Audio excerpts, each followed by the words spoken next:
Okay, ಯಾವ ತರಕಾರಿ best ಅಂತ ಕಾಂಪಿಟೇಷನ್. ಎಲ್ಲ ತರಕಾರಿಗಳು ಅವರನ್ನೇ ಅವರು ಪ್ರಮೋಟ್ ಮಾಡಬೇಕು. ನಾನೇ ಬೆಸ್ಟ್, ನಾನೇ ಬೆಸ್ಟ್ ಅಂತ. ಓಕೆ, ಟೊಮೆಟೊ ಹೇಳಿದಂತೆ ನಾನು ಕೆಂಪಿದ್ದೇನೆ, ಚಂದ ಇದ್ದೇನೆ, ನಾನೇ ಬೆಸ್ಟ್ ಅಂತ ಹೇಳಿದ್ದೆ. ಪಡುವಲಕಾಯಿ ಗೊತ್ತಿದ್ದಲ್ಲ, ನಾನು ಎತ್ತ ಇದ್ದೇನೆ, ಎಲ್ಲಿಗಿಂತ ನಾನೇ ಬೆಸ್ಟ್ ಅಂತ ಹೇಳಿದ್ದಾನೆ. ಕುಂಬಳಕಾಯಿ ನಾನು ದಪ್ಪ ಇದ್ದೇನೆ, ಎಲ್ಲಿಗಿಂತ ದೊಡ್ಡದು ನಾನೇ ಬೆಸ್ಟ್ ಅಂತ ಹೇಳಿದ್ದಾನೆ. ಆಮೇಲೆ ಬೆಂಡೆಕಾಯಿ ಹೇಳಿದಂತೆ ನನ್ನ ಲೇಡೀಸ್ ಫಿಂಗರ್ ಅಂತ ಹೇಳ್ತಾರೆ, ನಾನು ಚಂದ ಅಲ್ಲಿಗಿಂತ ಅವ್ರಿಗೆ ಕೈ ಬೆಳೆದರೆ ಇದ್ದೇನೆ, ನಾನೇ ಬೆಸ್ಟ್ ಅಂತ ಹೇಳ್ತಾರೆ. ಸೊಲ್ಯೂಷನೇ ಇಲ್ಲ. ಎಲ್ಲ ತರಕಾರಿಗಳು ನಾನೇ ಬೆಸ್ಟ್ ಅಂತ ಹೇಳಿ ಜಗಳ ಸ್ಟಾರ್ಟ್ ಆಯಿತು, ಜೋರು ಸ್ಟಾರ್ಟ್ ಆಯಿತು, ವಾದ ಆಯಿತು. ಎಂತ ಮಾಡೋದು? ಆಗ ಅವರಿಗೆ ಅವರವರಿಗೆ ಡಿಸೈಡ್ ಮಾಡಿದಂತೆ, ಇದು ನಮ್ಮ ಹತ್ರ ಸೊಲ್ಯೂಷನ್ ಸಿಕ್ಕುವುದಿಲ್ಲ, ನಾವು ಸೀದಾ ದೇವರ ಹತ್ರ ಹೋಗುವ, ದೇವರ ಹತ್ರ ಹೋಗಿ ಕೇಳುವ, ದೇವರು ಯಾರನ್ನ ಬೆಸ್ಟ್ ಅಂತ ಹೇಳ್ತಾರೋ ಅವ್ರನ್ನ ನಾವು ಬೆಸ್ಟ್ ಅಂತ ಕನ್ಸಿಡರ್ ಮಾಡುವ, ಒಪ್ಪು ಅಂತ ಹೇಳಿ. ಸೊ ಎಲ್ಲ ತರಕಾರಿಗಳು ಹೋದ್ರಂತೆ ದೇವರ ಹತ್ರ. ಯಾರ ಹತ್ರ? ಬ್ರಹ್ಮ, ವಿಷ್ಣು, ಮಹೇಶ್ವರ ತ್ರಿಮೂರ್ತಿಗಳ ಹತ್ರ ಹೋದ್ರಂತೆ. ಓಕೆ, ಹೋಗಿ ಅವ್ರ ಹತ್ರ ಭಕ್ತಿಯಿಂದ ಕೇಳಿದಂತೆ, ದೇವರೇ ನಮ್ಮಲ್ಲಿ ಒಂದು ಕಾಂಪಿಟೇಷನ್ ಆಗ್ತಾ ಉಂಟು, ನಮಗೆ ಗೊತ್ತಾಗ್ತಾ ಇಲ್ಲ, ನಮ್ಮ ತರಕಾರಿಗಳಲ್ಲಿ ನಾವು ಯಾರು ಬೆಸ್ಟ್ ಅಂತ ನೀವು ಒಂದು ಡಿಸೈಡ್ ಮಾಡಿ ಹೇಳಬೇಕಂತ, ಜಡ್ಜ್ಮೆಂಟ್ ಕೊಡ್ಬೇಕಂತ. ಸರಿ ಅಂತ ಹೇಳಿದಂತೆ 3 ಜನ ಕೂತ್ಕೊಂಡು ಮಾತಾಡಿದ್ರು, ಡಿಸೈಡ್ ಮಾಡಿದ್ರು. ಮತ್ತು ಲಾಸ್ಟಿಗೆ ಹೇಳಿದಂತೆ, ನಮ್ಮ ಪ್ರಕಾರ ಬೆಸ್ಟ್ ತರಕಾರಿ ಹೇಳಿದರೆ ಪುಟ್ಟ ಈರುಳ್ಳಿ ಅಂತ.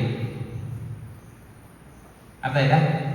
ಇವರಿಗೆಲ್ಲ ಆಶ್ಚರ್ಯ ಆಯ್ತು, ನಮ್ಮ ಹತ್ರ ಎಷ್ಟೆಷ್ಟು ಒಳ್ಳೊಳ್ಳೆ ಕ್ವಾಲಿಟಿ ಉಂಟು, ಎಷ್ಟೆಷ್ಟು ಚಂದ ಇದ್ದೇವೆ ನಾವು, ನಮ್ಮನ್ನು ಬಿಟ್ಟು ಈರುಳ್ಳಿ ವಾಸನೆ ಬರುವ ಈರುಳ್ಳಿಯನ್ನು ಅವರು ಬೆಸ್ಟ್ ಅಂತ ಹೇಳಿದಾರಲ್ಲ, ಯಾಕೆ ಅಂತ ಕೇಳಿದ್ರಂತೆ. ಯಾಕೆ ಈರುಳ್ಳಿ ಬೆಸ್ಟ್ ಅಂತ? ಆಗ ಹೇಳಿದಂತೆ, ಈರುಳ್ಳಿ ಬೆಸ್ಟ್ ಯಾಕೆ ಹೇಳಿದೆ, ಅದು ಹುಟ್ಟಿದ ದಿನದಿಂದ ಸಾಯೋ ತನಕ ಎಂದು ತನ್ನ ಪರಿಮಳವನ್ನು ಬಿಡುವುದಿಲ್ಲ. ಒಪ್ತೀರಾ?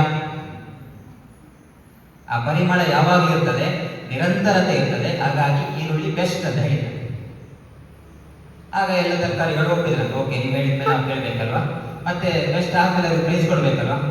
ಆಗ ಬ್ರಹ್ಮ ಹೇಳಿದಂತೆ, ಒಂದು ಬರ ಕೊಟ್ಟಂತೆ ಈರುಳ್ಳಿಗೆ, ನಾನು ಇರುವ ತನಕ ನಿನಗೆ ನಂತರ ಒಂದು ಗಡ್ಡೆ ಇರಲಿ ಅಂತ. ಈರುಳ್ಳಿಯಲ್ಲಿ ಗಡ್ಡೆ ಇಲ್ವಾ? ಮಾತಾಡಬೇಕು. ಆಮೇಲೆ ವಿಷ್ಣು ಕೊಡ್ಬೇಕಲ್ಲ, ವಿಷ್ಣು ಹೇಳಿದಂತೆ, ನಿನ್ನ ಅಡ್ಡಕ್ಕೆ ಕಟ್ಟು ಮಾಡಿದರೆ ನನ್ನ ಚಕ್ರ ಅದರಲ್ಲಿ ಇರಲಿ, ಉದ್ದಕ್ಕೆ ಕಟ್ಟು ಮಾಡಿದರೆ ನನ್ನ ಶಂಖ ಅದರಲ್ಲಿ ಇರಲಿ. ನೋಡಿದ್ದೀರಾ ಈರುಳ್ಳಿಯಲ್ಲಿ? ಉಂಟೆ ಅಲ್ವಾ? ಓಕೆ, ಇನ್ನು ಲಾಸ್ಟ್ ಇರೋದು ಈಶ್ವರ. ಶಿವ ಸಹ ಒಂದು ವರ ಕೊಟ್ಟಂತೆ, ನಿಮ್ಗೆ ಯಾರಾದರೂ ನೋವು ಮಾಡಿದ್ರೆ ಕಣ್ಣಲ್ಲಿ ನೀರು ಬರಲಿ ಅಂತ. ಹೌದಾ? ಬರೋದಿಲ್ವಾ ಈರುಳ್ಳಿ ಕಟ್ ಮಾಡಿದಾಗ? ಸೊ ಅದಕ್ಕೆ ಈರುಳ್ಳಿ ಇಸ್ ಬೆಸ್ಟ್ ತರಕಾರಿ. ನಾನು ಯಾಕೆ ಕಥೆ ಹೇಳಿದ್ರೆ, ನೀವು ಸಹ ಈರುಳ್ಳಿ ಹಾಗೆ ನಿಮ್ಮದೇ ಆದ ಒಂದು ಗುಣ ಇರಬೇಕು, ಅದು ಯಾವಾಗಲೂ ಇರಬೇಕು, ಆ ಗುಣ ಯಾವಾಗಲೂ ಹಾಳಾಗಬಾರ್ದು. ಅದೇ ಯಶಸ್ಸಿನ ಬೆಸ್ಟ್ ಫುಡ್. ನಿಮ್ಮತನವನ್ನು ಬೆಳೆಸಿಕೊಳ್ಳಿ. ಓಕೆ, ಯಶಸ್ಸು ಆಗಬೇಕಾದ್ರೆ ಏನಿರಬೇಕು? ಒಂದು ಗುರಿ ಇರಬೇಕು. ಹೋಗ್ತಾನೆ ಯಶಸ್ಸಾಗಬೇಕಾದ್ರೆ, ಯಶಸ್ಸನ್ನು ಪಡಿಬೇಕಾದ್ರೆ ಒಂದು ಗುರಿಯಿಂದ ನಾವು ಯಶಸ್ಸು ಪಡಲಿಕ್ಕಾಗ್ತದ? ಒಟ್ರಾಶಿ ಹೋಗ್ತಾ ಇದ್ರೆ ನಮ್ಗೆ ಯಶಸ್ಸು ಸಿಗ್ತದಾ?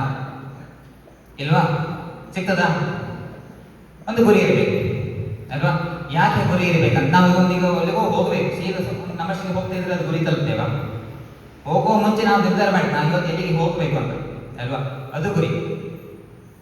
ಗುರಿಯ ಪ್ರಯೋಜನ ಏನಂತ ಹೇಳಿದ್ರೆ, ನಾವು ಆ ಗುರಿಯನ್ನ ನಾವು ಗುರಿ ಹಾಕೊಂಡ್ರೆ ಅದನ್ನ ಬೇಗ ತಲುಪಬಹುದು. ಅರ್ಥ ಆಗ್ತಿದೆಯಾ? ನಾವು ಗುರಿ ಹಾಕೊಂಡ್ರೆ ಆ ಗುರಿಯನ್ನ ವೇಗವಾಗಿ ತಲುಪಬಹುದು.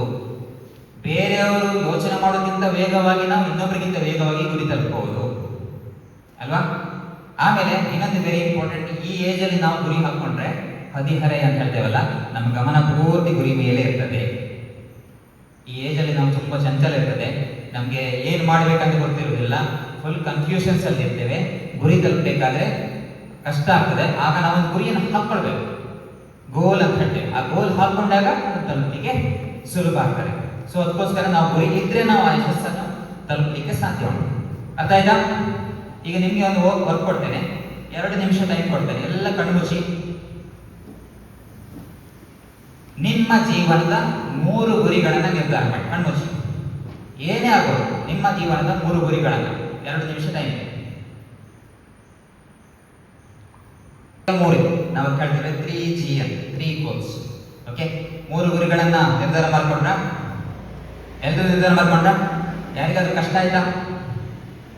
ನಿಮ್ಮ ಜೀವನದ 3 ಗುರಿಗಳು. ಈಗ ನೋಡುವ, ಆ ಗುರಿಗಳು ಹೇಗಿರ್ಬೇಕು ಹೇಳಿದ್ರೆ, ನೀವು ಎಣಿಸ್ಕೊಂಡ ಗುರಿ ನಿಮ್ಗೆ ಸ್ವಲ್ಪ ಭಯ ಕೊಡಬೇಕು, ಅದರೊಟ್ಟೊಟ್ಟಿಗೆ ಸ್ವಲ್ಪ ನಿಮಗೆ ಎಕ್ಸೈಟ್ಮೆಂಟ್ ಸಹ ಕೊಡಬೇಕು. ಹಾಗೆ ಅನ್ಸುತ್ತದ? ನೀವು ಎಣಿಸ್ಕೊಂಡ ಗುರಿ ಸ್ವಲ್ಪ ಅದರಲ್ಲಿ ಅದನ್ನು ಎಣಿಸಿದ್ರೆ ನಿಮಗೆ ಭಯ ಆಗಬೇಕು, ಅದು ಒಟ್ಟೊಟ್ಟಿಗೆ ಎಕ್ಸೈಟ್ಮೆಂಟ್ಸ್ ಆಗಬೇಕು. ಆಗ್ತಾ ಉಂಟಾ? ಆಗದಿದ್ರೆ ಸ್ವಲ್ಪ ನಿಮ್ಮ ಗುರಿಯನ್ನು ಎತ್ತರಕ್ಕೆ ಏರಿಸಿ. Okay, the goal should be little bit scary and also it should be exciting. ಅದು ಎಣಿಸ್ಕೊಂಡಾಗ ನಮ್ಗೆ ಎಕ್ಸೈಟ್ ಆಗಬೇಕು. ಎಕ್ಸೈಟಿಂಗ್ ಅಂತ ಹೇಳ್ತಾರೆ ಕನ್ನಡದಲ್ಲಿ?